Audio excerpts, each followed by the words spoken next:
Padre, te damos gracias en este día, te bendecimos y te damos gracias por estar una vez más acá conectados. Y pues es una bendición el poder transmitir desde este lugar. El poder, Señor, enviar esta palabra no solamente al corazón de mis hermanos que están acá, sino también a todos aquellos que están en diferentes lugares. Gracias te doy, bendito Dios, gracias te damos, amado Padre Celestial. Amén, amén y amén. Ahora, vamos con ayuda del Señor, a terminar esta enseñanza, la cual pues le hemos puesto beneficios y la importancia de humillarnos ante Dios, es decir, esos beneficios que recibimos del humillarnos delante del Señor. Y la verdad que alguien quizás puede malinterpretar esa palabra como que Dios nos quiere tener pisoteados. Eso no es correcto, hablarlo de esa manera.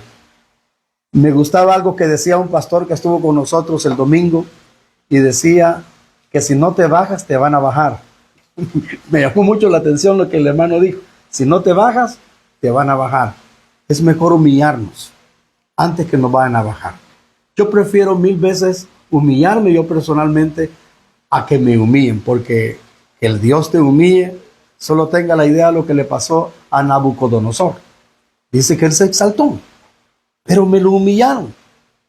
Él bien pudo haber dado gloria al Señor. No sé si me están escuchando. Bien pudo haber dado gloria al Señor, pero hubo un problema en él. Él no dio gloria a Dios. Entonces me lo humillaron. Así es que el que se eleva será humillado. El que se eleva será, como quien dice, tenido en poco. Yo quiero que ahora, por favor, ya vimos 2 ejemplos. Ya vimos el ejemplo de Roboam y vimos también el ejemplo de Naamán.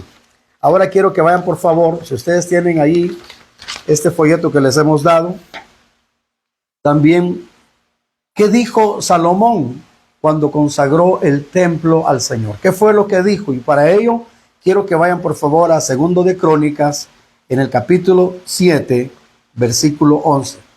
¿Qué fue lo que dijo Salomón? Y aquí vamos nosotros entonces a entender el porqué del templo.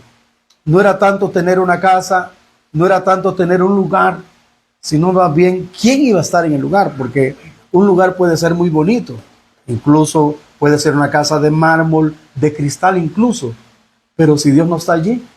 Una vez un pastor dijo, ¿y de qué sirve que tengamos algo tan elegante y Dios no va a estar allí? Entonces, lo importante es que Dios esté allí. Antes de entrar en este versículo, quiero hacer una reseña. ¿En quién puso Dios, o más bien dicho, quién fue el que sintió hacer una casa al Señor? ¿Quién fue el que dijo que no es justo que el Señor habite entre cortinas y yo habitando en casa de cedros? ¿Quién dijo eso? David. Entonces David dijo, haré una casa al Señor, la voy a hacer. Pero también dice que el Señor le dijo, yo que habito la altura y la santidad, yo que moro en los cielos y que mis pies están sobre la tierra, ¿me vas a hacer casa a mí? No, le dijo el Señor, yo te haré casa a ti. Y entonces dice la palabra que David, sin darse cuenta, estaba menospreciando. Por ejemplo, los que hemos estado estudiando todas estas mañanas, ¿quién dio la orden que el tabernáculo tenía que llevar cortinas? Dios. ¿Quién dio la orden que el tabernáculo tenía que llevar sus basas, sus estacas, sus cuerdas? ¿Quién dio esa orden? El Señor le dijo a Moisés, haz conforme el modelo que se te mostró en el monte. Quiere decir que ese tabernáculo era un diseño que Dios le había dado a Moisés. Y el que David decía, no es justo que el arca o el tabernáculo o que Dios esté morando entre cortinas, si Dios es el que lo había pedido. Dios, y nada menos ayer y ahora nos damos cuenta en el libro de Números, cómo el Señor designó a los meraritas y a los gersonitas y a los coatitas, que eran hijos de Leví, para que ellos desmontaran el tabernáculo, para que ellos enrollaran las cortinas, para que ellos enrollaran las cuerdas, las estacas y llevaran todos los utensilios, los meraritas, los gersonitas y solo Coat, por dirección de Eliezer, hijo de Aarón, iban a llevar las cosas santas. Ahora, fíjense que ahora me daba risa. Me daba risa no de burla, sino que a los meraritas y a los gersonitas se les dieron medios de transporte para que allí llevaran todas las cosas. Pero a los coatitas no se les dio ni bueyes ni carruajes, sino que ellos tenían que andar cargando el arca. ¿Dónde la tenían que andar? Sobre sus hombros. Y todas las cosas sagradas del interior del tabernáculo, ahí las tenían que andar. Eran las cosas sagradas y ni siquiera tenían que destaparlas para verlas. Solamente el sumo sacerdote que entraba en el santuario podía hacer eso. Ahora bien, volviendo otra vez al templo, dijo David que él lo quería hacer, pero a Dios pues le gustó la idea, pero le dijo, pero tú no la vas a hacer, le dijo. La va a hacer un hijo después de ti. Y en este caso pues fue Salomón el que construyó el templo a Dios. El templo a Dios, también con las divisiones del lugar santo, lugar santísimo, lugar santo y los atrios. Y un gran templo también diseñado para el Señor, hecho por la mano también de Salomón. Y ahora pues en la inauguración del templo, quiero que ustedes vean por favor, cuando ya había terminado de hacerlo. Como dice en el verso 11, 7:11 de Segundo de Crónicas, ¿ya lo tienen? 7:11. Yo creo que los que tienen el folleto no les va a costar. No sé si algún hermano necesita, yo no sé si alguien necesita para que puedan ir viendo. Aleluya. En el 7:11 hasta el 16, bendito Dios. Terminó pues Salomón la casa de ¿quién?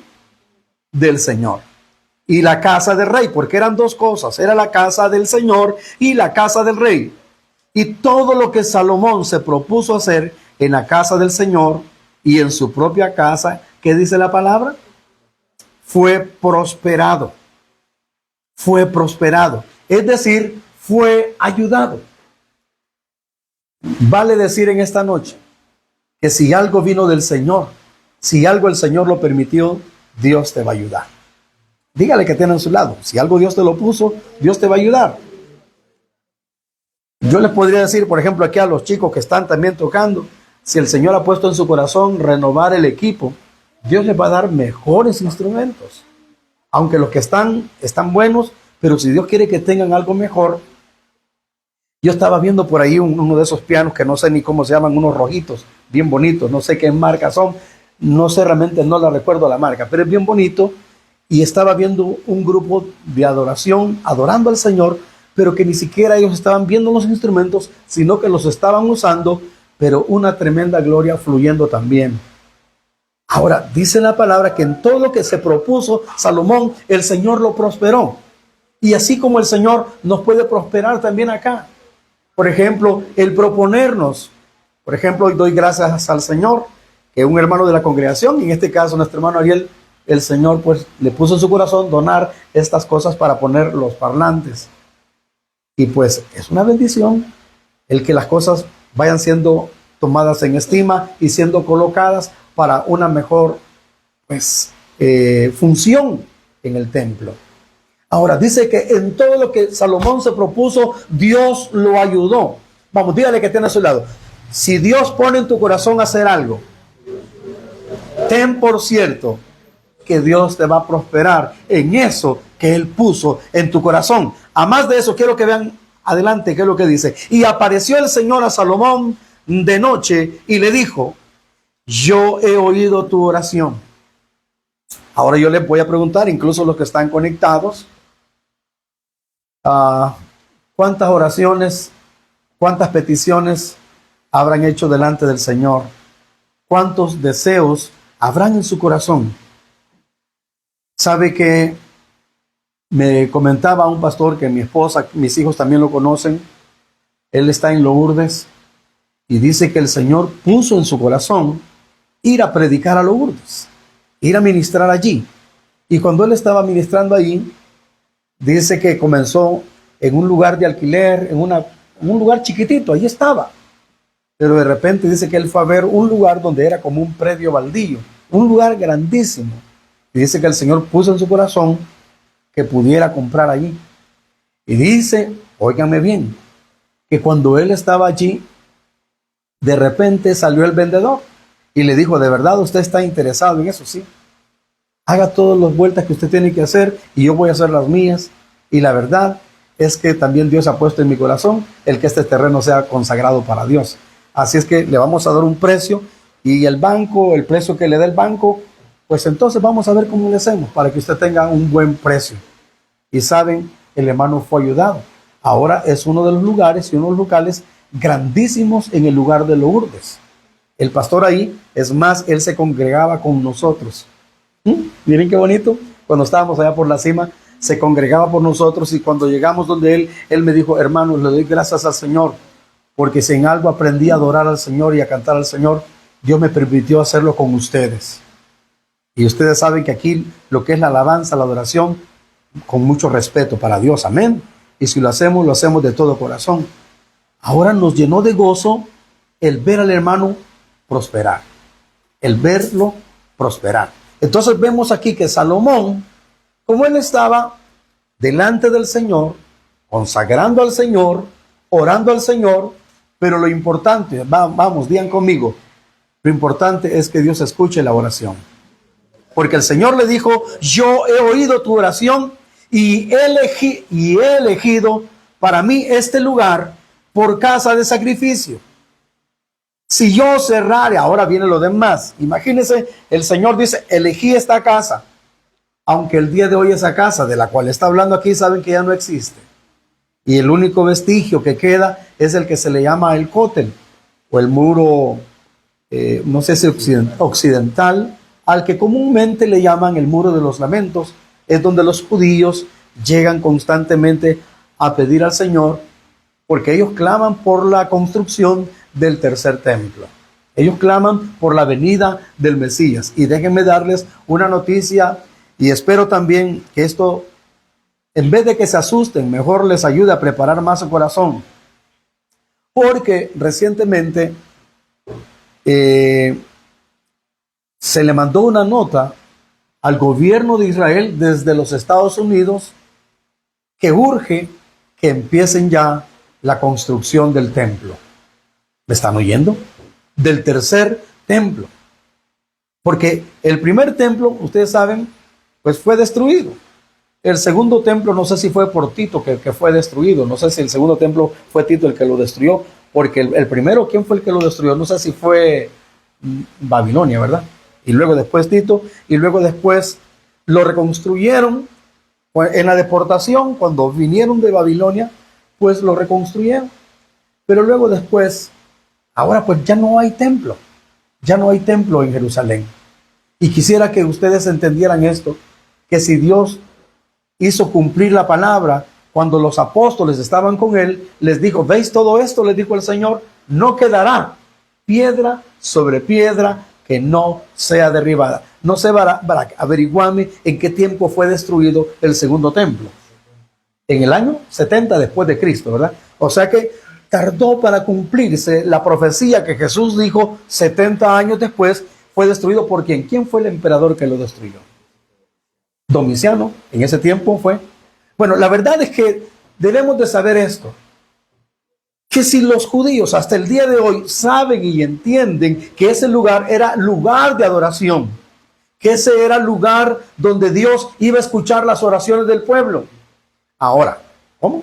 Tito, para aclarar, fue Tito el que derribó el segundo templo.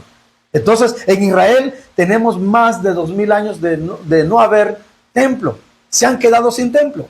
Pero ahora toca a su hermano y dígale, la Biblia dice que tú eres el templo del Dios viviente. Habitaré y andaré entre ellos. Eso está en 2 de Corintios capítulo 6 y también en 1 de Corintios capítulo 6 también. En segunda y primera y 2 de Corintios habla del pueblo y del cuerpo de Cristo.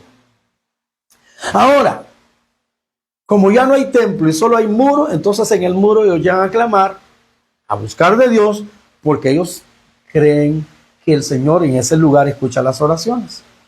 Y que en ese lugar de todas las naciones llegan a la explanada del templo. Porque allí lo que ahora hay, lástima que no tengo un mural o un póster de Jerusalén, que lo único que quedó allí después del templo, y los árabes o los musulmanes edificaron una mezquita. Y también está la otra que se llama la Al-Aqsa, que son dos que están allí donde estaba el templo. Y eso es como una profanación de los gentiles, el lugar donde estaba el templo.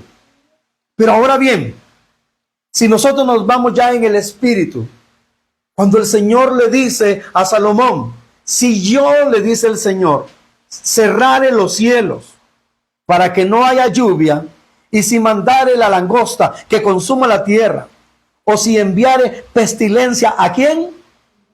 A mi pueblo, dice allí. ¿Qué dice más la palabra? Si se humillare mi pueblo, sobre el cual mi nombre es invocado. ¿Y qué más?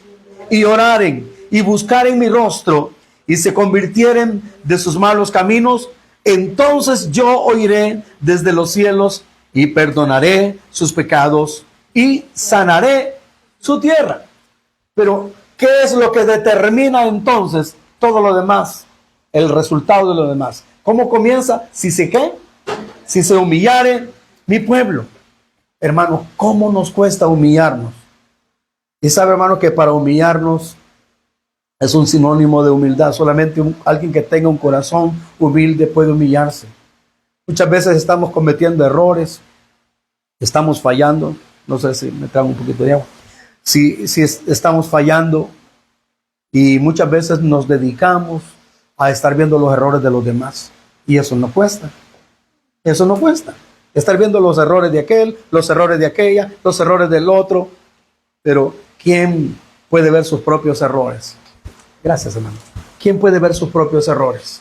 El hermano David dijo, líbrame de los que me son ocultos. Líbrame de los que me son ocultos. ¿Cuántas veces tenemos tantos errores? Y en vez de humillarnos nosotros de nuestros propios errores, nos dedicamos a señalar, a señalar, a señalar. En el libro de Isaías dice la palabra que el verdadero ayuno es que quites el dedo, ¿qué? Amenazador, y que busquemos de Dios. Hoy día, hermano, el mundo se ha engreído tanto que no quiere la gente buscar del Señor. Por ejemplo, aquí este lugar tendría que estar abarrotado. Más o menos, hermano, como cuánto es la cantidad de habitantes en esta colonia. Más o menos. Quizás no tenga la totalidad. Más de 7,000 personas. Más de 7,000 personas, siendo un total como familia, como más o menos. Unas, digamos, 1,000 familias o más familias, ¿verdad? Después de eso aumentó más ahora que está tranquilo, pues hubo el flujo de gente, ahora es más. Y todos los niños también que han crecido, ahora hay un montón de niños que se han crecido.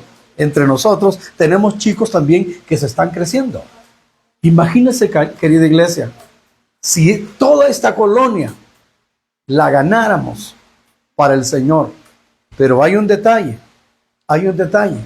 que no hay muchas veces en las congregaciones, ustedes me van a ser testigos, no hay humildad. Y lo voy a decir y no me importa si me escuchan acá, pero cuando comenzamos las reuniones acá, alguien acá nos dijo, van a comenzar reuniones por aquí. Así nos dijo alguien por ahí. Y viene mi hijo y le dice, sí, pero nosotros comenzamos primero, dijo. Imagínense, nosotros comenzamos primero. ¿Era una respuesta esa? ¿Era lo que tenía que haber dicho? No, lo que tenía que haber dicho es, gloria al Señor. Amén, bendito Dios. Va a haber entonces doble predicación, doble ministración, sino que, como quien dice, nosotros ya estábamos aquí, así es que no vengan por acá. Cuando aquí, hermano, se predica desde hace muchos años atrás. Ni me había casado todavía con mi esposa cuando en este lugar ya se predicaba la palabra. De verdad se los digo. Pero como no hay humildad, comenzamos a esos ¿cómo se le llama? Encontronazos, esas relaciones, ¿cómo le podría? Se me fue la palabra. Que comienza a tener discordia en vez de contribuir. Dice el apóstol Pablo, unos predican por contienda, otros por vanagloria, otros por ganancias deshonestas y otros por amor a Cristo, dijo el apóstol Pablo. Pero con todo, dijo, Cristo es predicado. Pablo no se conflictó. Entonces, la falta de humildad y de humillarnos ante el Señor nos hace hacer así. Si usted va predicando a alguien por ahí, no lo critique. Ore por ese que está predicando y dígale, Señor, sigue usando a ese caballero, sigue usando a esa dama que está ministrando. Colabore en la oración. Pero muchas veces, como no tenemos humildad, podríamos hasta decir, nosotros predicamos mejor que ese que está predicando ahí. ¿Me están escuchando? Y eso lo que va es alterar más que todo el orden, y la gente la vamos a confundir también. Y por eso es que mucha gente no quiere llegar en las congregaciones. Eso es para con los de afuera. Pero imagínense, aún dentro de las congregaciones, es triste decirlo, pero hay hermanos que no se hablan. No sé si me están escuchando. Hay hermanos que no se hablan. ¿Por qué no se hablan? Por su poca humildad. Y porque si hubiese algún error, muchas veces no somos capaces para pedir perdón. Qué triste, hermano. Pero la Biblia dice, si se humillare mi pueblo. Ahora, ¿por qué viene la pestilencia? ¿Por qué viene la mortandad? ¿Por qué viene todo lo que está diciendo aquí? Si yo cerrare los cielos, dice el Señor. Si yo cerrare los cielos para que no haya lluvia, y si mandare también plaga, que es la langosta que consuma la tierra, y si enviare pestilencia a mi pueblo.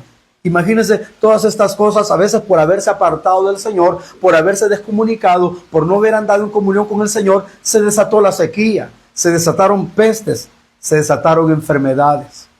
Eso es lo que pasa muchas veces.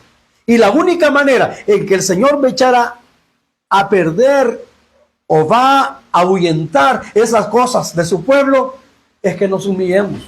Así es que por favor colabore con el que tiene a su lado. Dile, ¿ya escuchaste, mi hermano? Hay que aprender a humillarnos. Hay que aprender a humillarnos. Porque hay mucha gente enferma, con plagas en su casa, con enfermedades. No ven el favor del Señor, porque no nos queremos humillar. No nos queremos humillar. Estamos viendo los males que han llegado y no queremos buscar del Señor. Y eso se lo estaba diciendo. Y por favor, no sé dónde dejé la escritura, pero por favor, quiero que me lo busquen en el libro de Joel, capítulo 2. No sé si alguien me tiene. Aquí está. En el libro de Joel, capítulo 2, quiero que lo vean, por favor, unos versículos que quiero que los vean. No los tengo aquí en lo que ya tengo escrito, pero en este capítulo que vamos a leer, ¿qué es lo que tenemos que hacer para que el Señor pues envíe bendición? Miren lo que dice Joel, capítulo 2. Cuando lo tengan, usted solamente dice amén. Joel, capítulo 2. Aleluya. Las paletas. Bueno, dice acá, capítulo 2, versículo 12. ¿Cómo dice? Joel 2:12. Por eso pues, ahora dice el Señor. Por eso pues, ahora dice el Señor. Convertíos a mí, ¿con qué? Con todo vuestro corazón, con ayuno y lloro y lamento. Y después, ¿qué más dice? Rasgad vuestro corazón y no vuestros vestidos. Convertíos al Señor vuestro Dios, porque misericordioso es y clemente. ¿Qué más? Tardo para la ira y grande en misericordia, y que se duele del castigo. Claro, si nos convertimos. Verso 14. ¿Quién sabe si se volverá y se arrepentirá y dejará bendición tras de él? Esto es ofrenda y libación para el Señor vuestro Dios. ¿Qué dice el verso 15?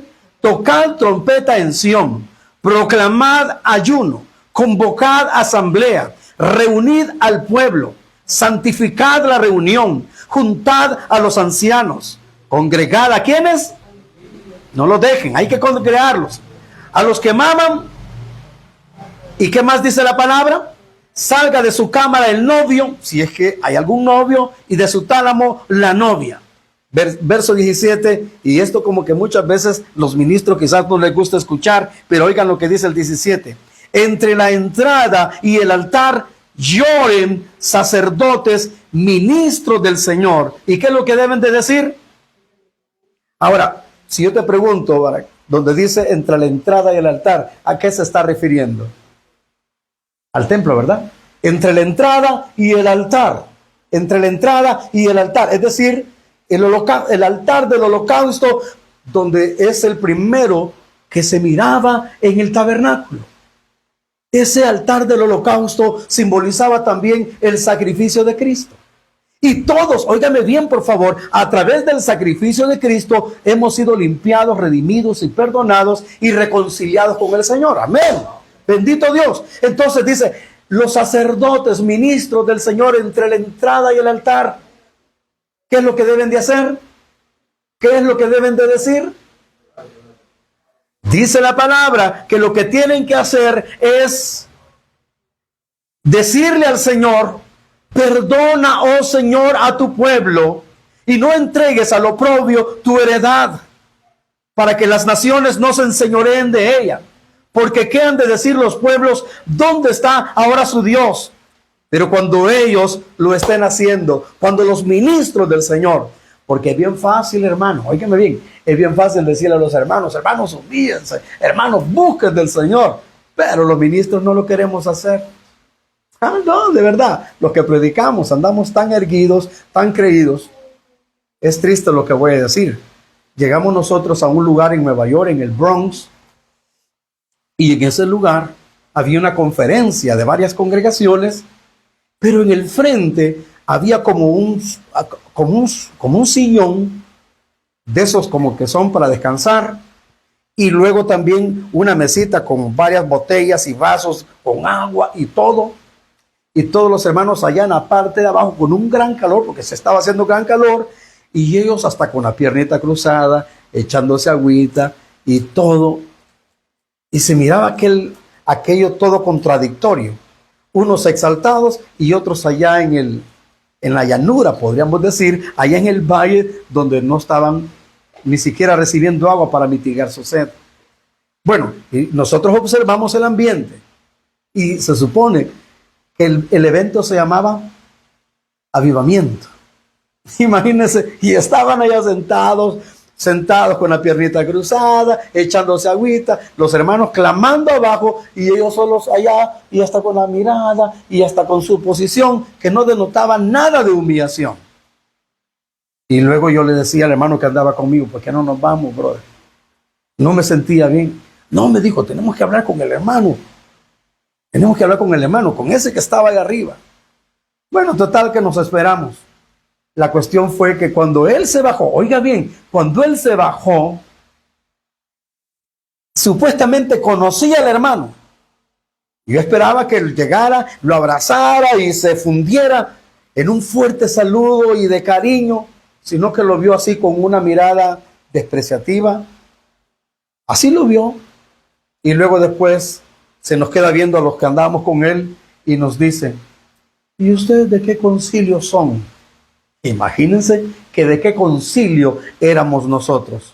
Y viene el hermano y le dice: no, nosotros somos independientes. Entonces disculpen, con permisito. Y así el señorito se fue yendo y ahí lo dejó ignorado y a todos así. Y yo le dije al hermano: por eso te dije, nos hubiéramos ido. Aquí no están buscando al Señor. Aquí se están autoexaltando. Están queriendo que los vean a ellos. Y eso, ¿ustedes creen que le agrada al Señor? ¿Cómo es posible que vamos a estar diciendo busquemos al Señor cuando ni siquiera hay un corazón humillado? Cuando la Biblia dice en el versículo que acabamos de leer, entre la entrada y el altar, ¿quiénes tenían que llorar? Los sacerdotes, ¿quiénes? Ministros del Señor. Pero allí no miraba ningún ministro buscando del Señor, sino que sintiéndose como amos y señores de la congregación. Probablemente esta palabra esté chocando con alguien, pero es necesario decirlo, porque si queremos ver que Dios bendiga a su pueblo, los primeros que debemos humillar nuestros corazones, ¿quiénes son? Los ministros del Señor. Y luego después, porque así va el orden. El Salmo 133 dice de esta manera: mirad cuán bueno y qué, y cuán delicioso es habitar los hermanos juntos en armonía. Es como el buen óleo que desciende sobre la cabeza, ¿ven? Cristo. Luego después, ¿a dónde? La barba. ¿La barba de quién? De Aarón. ¿Y quién era Aarón? El ministro del Señor, el siervo del Señor. Y oiga bien, la barba, como está en la mejilla del sacerdote, esa barba no se va a mover si la boca no se mueve. Y como la cabeza, digamos, la cabeza que es Cristo, y la barba de Aarón, y lo especifica, y también, o sea, viendo a Cristo, si Cristo habla, los ministros se mueven, y los ministros les hace descender el aceite al Señor, y luego después, ¿hasta dónde baja el aceite? Y desciende sobre las vestiduras. Miren cómo viene el orden. Cristo, Él se humilló primero por nosotros.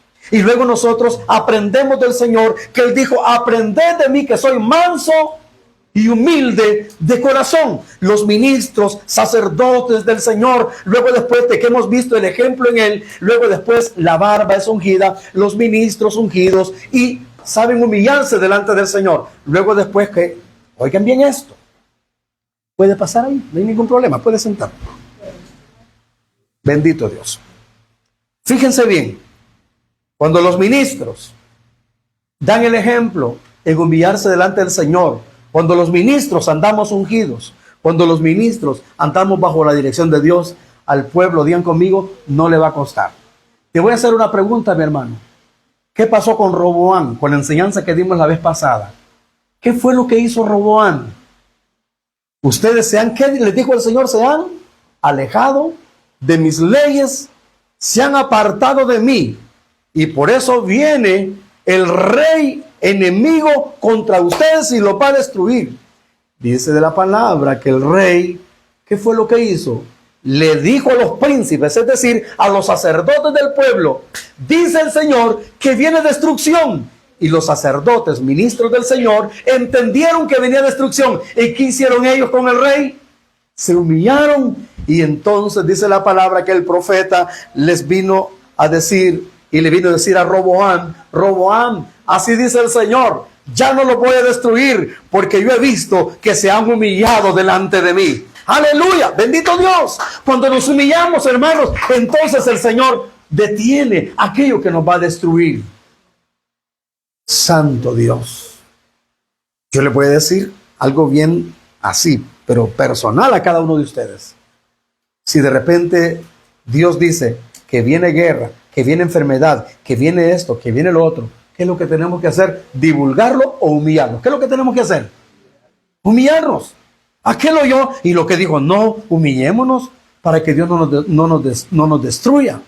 Entonces cuando la palabra dice aquí, si mi pueblo se humillare, sobre el cual mi nombre es invocado, ¿y qué más? Y oraren y buscaren mi rostro, entonces dice el Señor, yo oiré desde los cielos, ¿y qué más? Perdonaré sus pecados, ¿y qué más? Y sanaré su tierra. Ahora bien, en el libro de Joel, capítulo 2, miren lo que dice allí la palabra. Dice así, cuando ellos han rasgado su corazón, cuando se han arrepentido con lloro, lamento y ayuno, y dice la palabra, cuando se han convertido, entonces dice el verso 14, 2:14, léanlo por favor. ¿Quién sabe si se volverá y se arrepentirá? Y en vez de destrucción, en vez de plagas, en vez de enfermedad, ¿qué es lo que nos dejará según el verso 14? Dejará bendición tras de él. Aleluya. ¿Y qué dice más adelante, por favor, en el verso 18? Y el Señor solícito por su tierra perdonará a su pueblo. Responderá el Señor y dirá a su pueblo, he aquí os envío pan, mosto y aceite, y seréis saciados de mi bien, y nunca más os pondré en oprobio entre las naciones. El verso 21, leámoslos todos por favor. ¿Cómo dice? Tierra, no temas, alégrate y gózate, porque el Señor hará grandes cosas. ¿Pero después de qué? ¿Después de qué? Después de que nos hemos arrepentido, después de que nos hemos humillado. Ahora yo les pregunto, ¿por qué muchas veces las bendiciones se nos retienen? Así con sinceridad. ¿Por qué muchas veces el favor, la bondad, muchas veces se nos retienen? Dios está dispuesto a bendecirnos toda la vida, pero a Él le agrada cuando hay un corazón contrito y humillado. Ahora, yo les voy a hacer una pregunta y espero que me la contesten. ¿Por qué a Dios le gusta la gente humilde? ¿Por qué? ¿Y por qué es necesario ser humildes ante Dios? Según el versículo que dice que Dios al altivo, ¿cómo lo ve? Lo mira de lejos. ¿Y al humilde qué es lo que hace con el humilde? Lo atiende. Entonces, lo necesario de ser humildes, lo necesario de saber reconocer nuestra posición delante del Señor, es que también cuando sabemos humillarnos y somos humildes y reconocemos nuestros errores, es entonces cuando el Señor comienza a atendernos.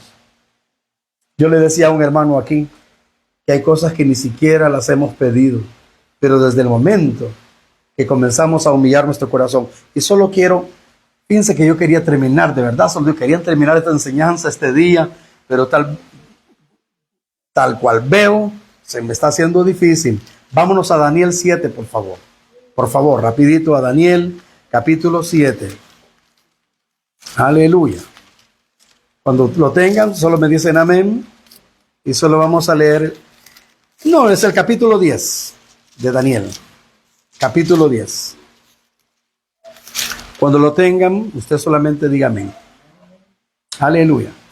En el año tercero de Ciro, rey de Persia, fue revelada palabra a Daniel, llamado Belsasar. La palabra era verdadera, pero ¿y el conflicto qué era? Pero él comprendió la palabra y tuvo inteligencia en la visión. Ahora, por favor, quiero que vean más adelante. Cuando Daniel comenzó a buscar del Señor, cuando Daniel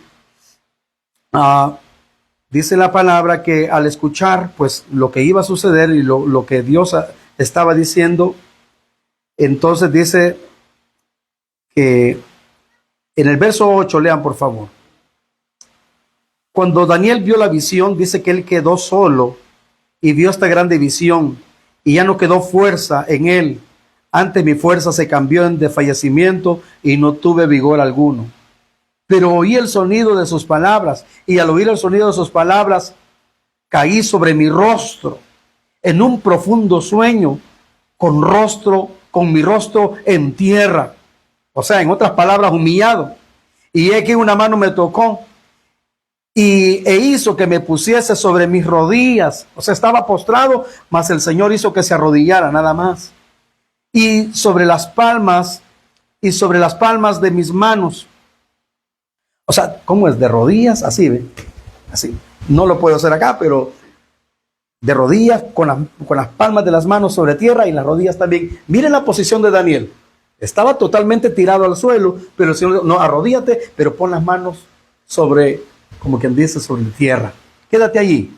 ¿Qué más dice más adelante?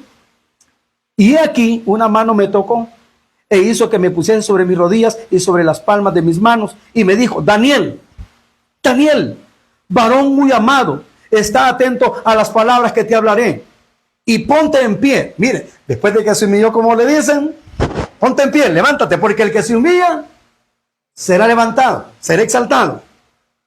Porque a ti he sido enviado. Ahora, mientras hablaba esto conmigo, me puse en pie temblando. Mire, las personas que son temerosas de Dios y viven en humillación saben que no pueden estar quietas. Por eso no se preocupe. Si alguien de repente Dios está hablando y le agarra la tembladera, no se preocupe, porque no es la primera persona. Mire Daniel cuando se quedó sobre sus pies, ¿cómo estaba? Temblando. Y hay gente que de repente le agarra así, que mueve sus hombros y le agarra una tembladera, pero no es que ellos quieran hacerlo, sino que no soportan la presencia de Dios. ¿Me están escuchando? No soportan el ambiente espiritual en el que están viviendo. ¿Qué dice más adelante, por favor? Entonces me dijo, Daniel, no temas. Y con esto vamos a ir concluyendo en esta noche. Y si Dios lo permite, pues vamos a terminar el próximo miércoles, si Dios lo permite. Entonces me dijo, Daniel, no temas, porque desde el primer día que dispusiste tu corazón a entender y a qué, y vamos a decirlo todo junto, desde el primer día que dispusiste a qué, en tu corazón, a qué, a entender y a humillarte en la presencia de tu Dios, fueron oídas tus palabras. Desde el primer día, Daniel, que tú dispusiste. O sea que eso es disposición de usted. Eso como que Dios no te lo va a obligar, sino que va a esperar tu reacción. ¿Aló? ¿Están aquí, iglesia? Eso, hey hermano, humíllese. Probablemente usted está más enojado, se ponga cuando le digan así. Porque si usted no dispone en su corazón humillarse, no, hermano. El Señor dijo en cierta ocasión, este pueblo es de dura cerviz. Este pueblo no se quiere humillar. Este pueblo de labios me honran, pero su corazón está lejos de mí. Hermano, pero qué precioso es cuando le dijo, desde el primer día que dispusiste. Vamos, dígale que tiene a su lado, hay que disponernos. Porque yo puedo dar 1001 enseñanzas. Y le aseguro que si usted no dispone en su corazón a humillarse delante del Señor, usted va a seguir mal o peor aún. Hay personas que nunca se levantan. ¿Por qué? Porque nunca aprenden a humillarse delante del Señor. Tienen una altivez y una arrogancia, y por eso ustedes sienten hasta choque y rechazo con ciertas vidas. Porque tienen un orgullo, tienen una prepotencia, tienen una arrogancia que ni Dios los quiere ver. Y uno como hijo de Dios, si es que tenemos el Espíritu de Dios, usted bien siente, como quien dice, las vibras en esa persona. Usted bien siente que esa persona no es de Dios. ¿No se han dado cuenta que hay personas que chocan y no le han hecho nada, pues? Solo que esa persona anda un corazón altivo ante Dios. Y de repente tu espíritu como que no encaja con el espíritu de esa persona, porque esa persona anda con un corazón altivo, anda engreído. Pero la Biblia dice que a Daniel le dijeron así: Daniel, no temas, porque desde el primer día que dispusiste en tu corazón a entender y a humillarte en la presencia de tu Dios, fueron oídas tus palabras, y a causa de tus palabras yo he venido, le dice Gabriel. Pero ahora va a ver qué es lo que pasa cuando alguien está humillado abajo. Y no me voy a extender más, porque esta enseñanza, si nos metemos en lo que tiene que ver con la enseñanza de este capítulo, no terminamos esta noche, y les aseguro que haríamos vigilia. Pero mire qué dice, mas el príncipe, ¿cómo le dijo? ¿Qué versículo? Mas el príncipe del reino de Persia se me opuso durante 21 días. El príncipe del reino de Persia, es decir, un demonio que gobernaba sobre los aires, se le opuso a Gabriel.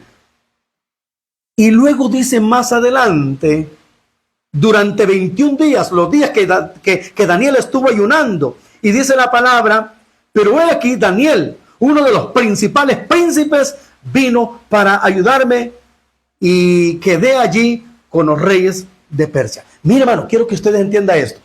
Vamos, háganlo así. Daniel humillado ante Dios. El ángel Gabriel, que ya viene con el mensaje y la respuesta. Pero el príncipe de Persia resistiendo la respuesta. ¿Están escuchando?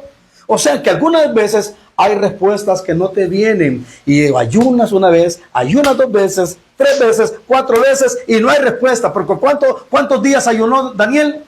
21 días. Dice que durante todo ese tiempo hubo oposición en las huestes celestiales, en el área celestial, en el ambiente celestial.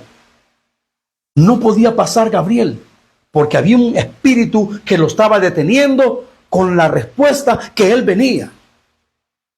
¿Saben qué?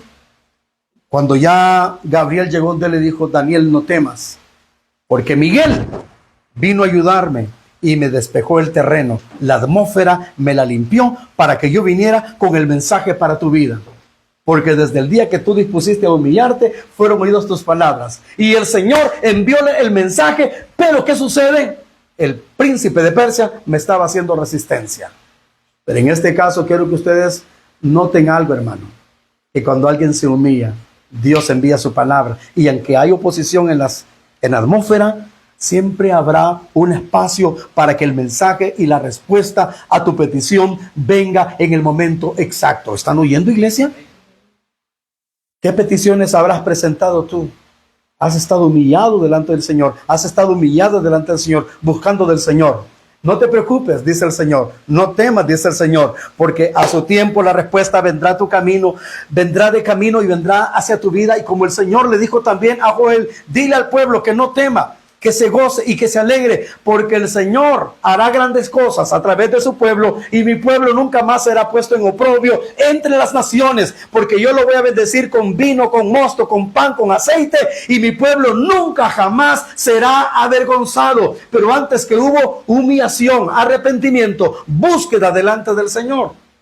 Yo les aseguro con todo mi corazón que este tipo de mensajes, hay lugares que a lo mejor no les gustarán que se predique, porque cuánta gente engreída, cuánta gente con gran orgullo en su corazón está allí, que de seguro probablemente ya no quieran volver a la siguiente reunión porque les tocaron su ego. Bien conmigo, las personas humildes, venga como venga la palabra, siempre dirán, amén, Señor, gracias por tu palabra. Gracias, Señor, por muy fuerte o suave que venga, yo la recibo. Pero una persona que es engreída, orgullosa, es como aquellos estoicos y epicureos ahí en Atenas que dijeron, ya te oiremos. Y no quisieron oír al apóstol Pablo y le dieron la espalda porque andaban con un orgullo terrible. Ahora yo pregunto en esta noche, ¿habrá alguien aquí dispuesto a humillarse delante del Señor? ¿De verdad, de verdad? No sé ni cuántos tengo conectados ahí, probablemente algunos, 2, 3, no sé ni cuántos, o no sé cuántos de ustedes han entendido también esta escritura, esta palabra. Que si aprendemos a humillarnos, nos faltan ¿cuántos días para que termine este año? Ahorita tenemos 27, ¿verdad? ¿De cuántos días es el mes de noviembre? 30, entonces faltan 3 más 31, ¿cuántos días faltan? 34 días faltan para que este año se termine. Les voy a decir esto, en estos 34 días, antes que finalice el año, lo que estaba destinado para ti en el 2024 se va a dar, pero es necesario que busquemos a Dios de todo corazón. Que no se quede esperando, Dios me dijo que me van a decir. Sí, pero dormido en sus laureles, no está esperando que le llegue. Amén, bendito Dios. ¿Verdad que al pueblo de Israel le dijeron la tierra prometida? Pero se encontraron con los jerjeseos, con los amorreos, todos los enemigos, con Amalek en el camino, y se iban dando duro con todos los enemigos en el desierto hasta que llegaron a la tierra prometida. Y por cierto, no todos entraron, muchos quedaron en el desierto, pero los que supieron humillarse delante del Señor entraron a la tierra prometida. Pónganse de pie, digan conmigo, aquel que sabe humillar su corazón va a ver su tierra prometida, va a ver aquello, la promesa cumplida. Bendito sea el nombre del Señor. Oh, bendito sea el Cordero de Dios. Tú eres digno. Tú eres glorioso. Bendito Dios. Aleluya. Bendito Dios. Dios les bendiga a los que estuvieron conectados. 1000 bendiciones para todos.